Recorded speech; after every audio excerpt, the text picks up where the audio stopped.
আপনারা দেখছেন news now, খবরের নতুন ভাষা।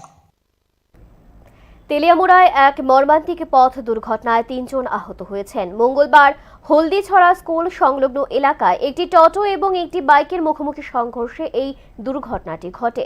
পুলিশ সূত্রে জানা গেছে, গুরুতর আহত অবস্থায় ৭৫ বছর বয়সী স্বপন চৌধুরী সহ ধনী দেববর্মা এবং জ্যোতিষ দেববর্মাকে উদ্ধার করে দ্রুত তেলিয়ামুড়া মহকুমা হাসপাতালে নিয়ে যাওয়া হয়।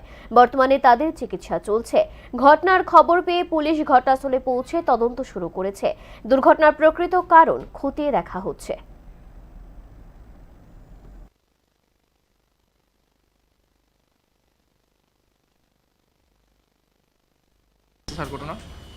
আমরা একটা টেলিফোন পাইছি হলিপুর স্কুলের রুট দিয়ে একটা অ্যাক্সিডেন্ট হয়েছে।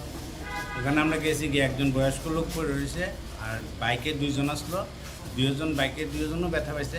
তারা 3 জনরে আমরা তেলিয়ামুড়া হসপিটালে নিয়ে এসেছি। মানে বাইকটা কিসের সঙ্গে মানে বাইকের তাইনে মনে রাস্তা দাঁড়ায় রয়েছিল মনে হইতেছে। নাম নাম জানা গেছে? নাম বয়স্ক লোকটার নাম হয়েছে স্বপন চৌধুরী, 75 বছর।